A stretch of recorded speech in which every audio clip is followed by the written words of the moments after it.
Episode की starting में युगागा क्योरो clan के चीफ को दिखाते हैं और चीफ इमॉर्टल रहता है।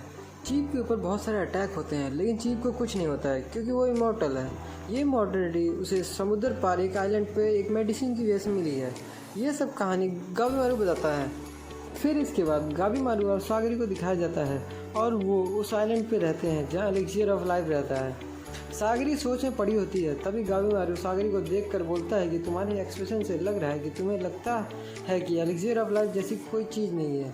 फिर गाबीमारू सागरी को बताता है कि एलिक्सियर ऑफ लाइफ रियल में है लेकिन ये नहीं पता है कि इस आइलैंड पे है या नहीं।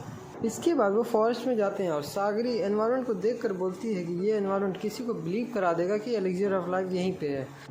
तब गाबीमारू बोलता है कि तुम्हें ये क्रीपी नहीं लगता क्योंकि जो पेड़ पौधे वहाँ ग्रो कर रहे थे वो बहुत अननेचुरल थे, और बोलता है कि किसी को नहीं पता बाहर क्या है और सागरी को केयरफुल रहने को बोलता है। और उसके बाद वो अपने हाथ खोल लेता है लेकिन तभी सागरी उससे बोलती है कि वो अपने हाथ खोल नहीं सकता।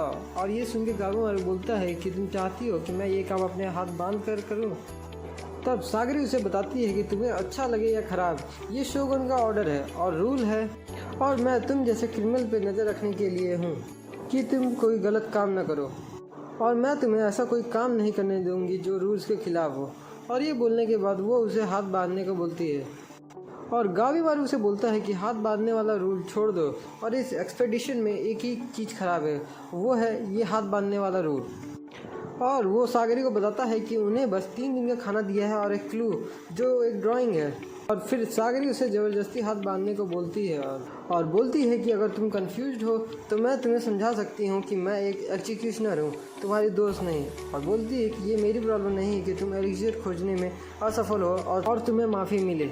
अगर तुम अपने हाथ बांधने से इनकार करते हो तो मुझे तुम्हारा सिर काटना होगा।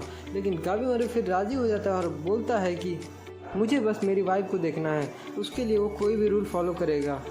तभी गाबीमारू पे एक क्रिमिनल अटैक करता है और उस क्रिमिनल को लगता है कि वो गाबीमारू को मार दिया है लेकिन गाबीमारू को कुछ होता ही नहीं है और बोलता है कि गाबीमारू चौकन्ना नहीं था और वो मारा गया।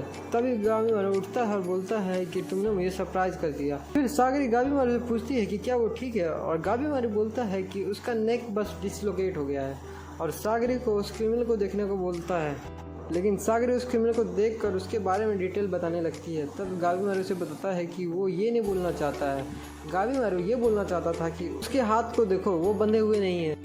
तो वो देखती है उस क्रिमिनल के असाइमॉन से पूछती है कि उसके हाथ बंधे क्यों नहीं है।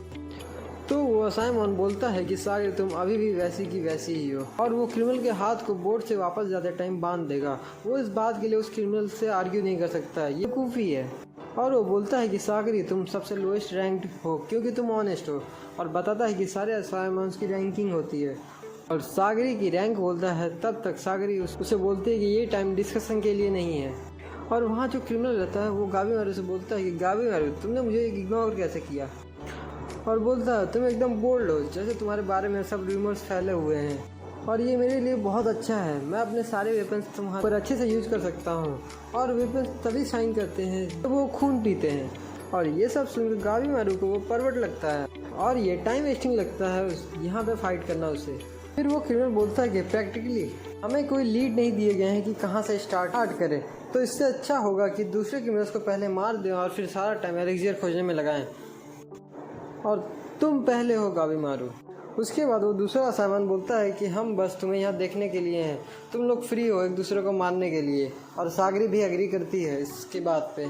लेकिन गाबीमारू को ये पॉइंटलेस लगता है और वो किसी को मारना नहीं चाहता क्योंकि उसकी पत्नी को वो अच्छा नहीं लगेगा। और गाबीमारू बोलता है कि उसकी चॉइस नहीं है, वो उस क्रिमिनल को मार देगा। फिर वो क्रिमिनल गाबीमारू पर अटैक करने को आता है और तभी सागरी गाबीमारू को अपने हाथ बांधने को बोलती है और गाबीमारू अपने हाथ बांध ही रहा था कि वो क्रिमिनल गाबीमारू पर अटैक कर रहा था अपने हर एक वेपन से। और फिर गाबीमारू अपने हाथ बांध लेता है और उस क्रिमिनल बोलता है कि वो अपने सारे वेपन गाबीमारू पर ट्राई करेगा, लेकिन गाबीमारू बोलता है कि उसके पास उतना टाइम नहीं है और गाबीमारू उस क्रिमिनल को 2 ही मिनट में मार देता है। और मारने के बाद बोलता है कि ये टाइम वेस्टेज था और सागरी को एलिक्सियर खोजने चलने को बोलता है। लेकिन सागरी शॉक हो गई थी और गाबीमारू से बताता है कि उसके हाथ बंधे हुए हैं। और वहीं खड़ा वो दूसरा असाइमॉन उस क्रिमिनल का सिर काट देता है और बोलता है कि वो वापस जा रहा है। तब गाबीमारू बोलता है कि हमें फाइट करने की कोई ज़रूरत तो नहीं।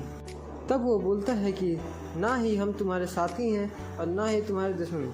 अगर वो क्रिमिनल जिसके जिम्मेदार हैं वो मर जाता है तो हमें उसका सिर लेना है। ये बोलने के बाद वो बोलता है कि वो घर वापस जा रहा है और जाते ही नहाएगा। तो सागरी उसे बोलती है कि इस आइलैंड पे 60 बंदे खो गए थे, तो सागरी उसे संभल कर जाने को बोलती है। तो वो सागरी से बोलता है कि क्या तुम इस टाइम दूसरे की चिंता कर सकती हो? अगर कुछ होता है तो वो अपने को लकी समझेगा, क्योंकि वो इस चीज़ से बहुत जल्दी बाहर निकल गया। और सागरी को नायब बोलता है क्योंकि वो अपने आप को सेफ समझ रही है, क्योंकि गाबी मारू के हाथ बंधे हुए थे।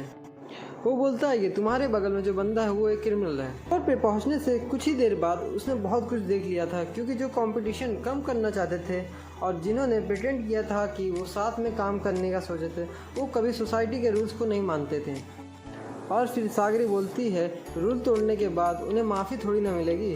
तब वो असाइमन सागरी को समझाता है कि एक समुराई के लिए शोगुन के वर्ड्स बहुत कीमती होते हैं, लेकिन जो ज़्यादा मैटर करता है वो है प्रायोरिटीज़। और प्रायोरिटी नंबर 1 है एलिक्सियर ऑफ लाइफ, और बाकी सब उसके बाद में आता है। और ये सब रूल्स गाबी मारू पे अप्लाई नहीं होते हैं, ऐसा असाइमन बोलता है। और सागरी से बोलता है कि वो क्या गाबी मारू को मार दे उसके भले के लिए, और स्वॉर्ड निकालने की कोशिश करता है। तब गाबी मारू उसके स्वॉर्ड छूते ही स्वॉर्ड निकालने नहीं देता है और बोलता है कि इन पार्टनर जोक्स पे टाइम वेस्ट क्यों करना, और वैसे भी ज़्यादा टाइम नहीं है और मैं अपनी वाइफ के पास वापस जाना चाहता हूँ। और गाबी मारू किसी और चीज़ के बारे में केयर नहीं करता। और गाबी मारू सागरी को जल्दी चलने को बोलता है, और वो असाइमन बोलता है कि वो प्रिडिक्ट कर सकता है कि सिचुएशन कुछ घंटों में चेंज हो जाएगी।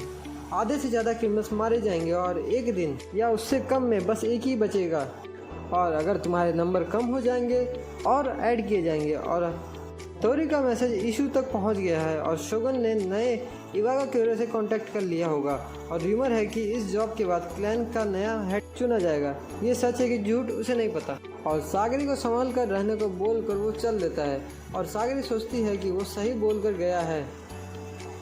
सागरी गाबी मारू के साथ इतने टाइम से है, लेकिन वो गाबी मारू का ट्रू कैरेक्टर नहीं जान पाई।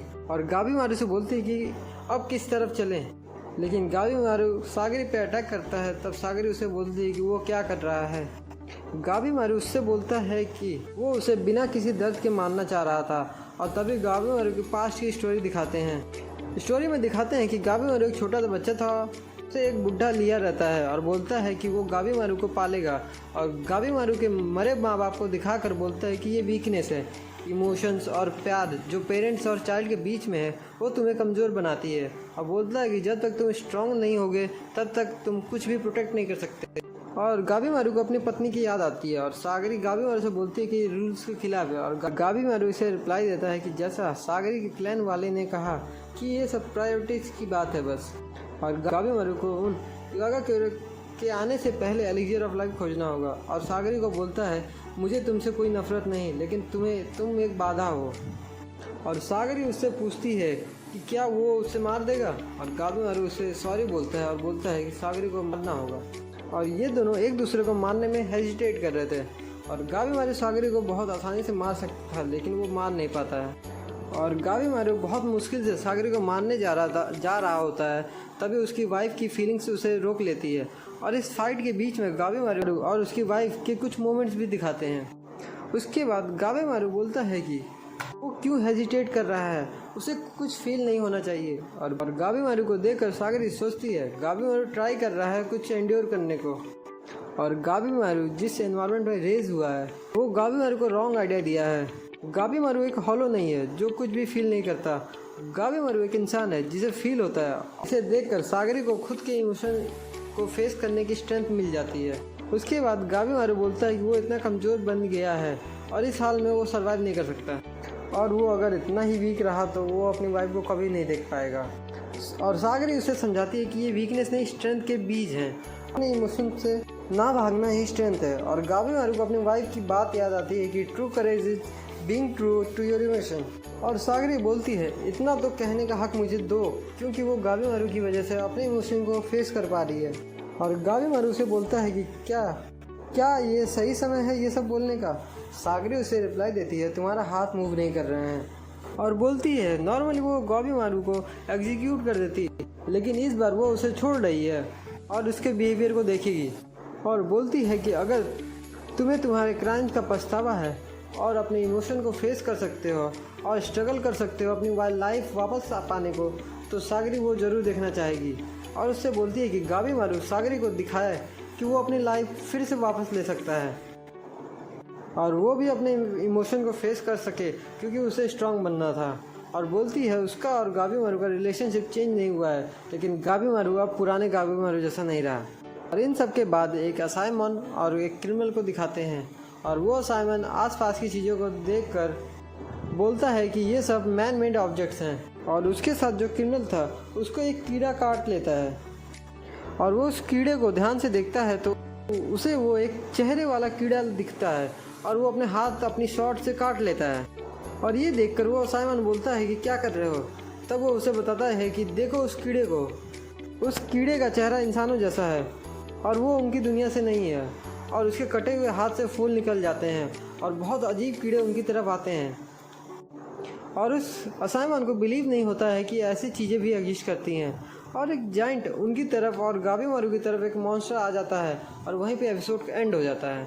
तो कैसी लगी आपको हेल्स पैराडाइज का एपिसोड 3 कमेंट सेक्शन में ज़रूर बताइएगा। और ऐसे और वीडियोस के लिए चैनल को सब्सक्राइब करना मत भूलिएगा।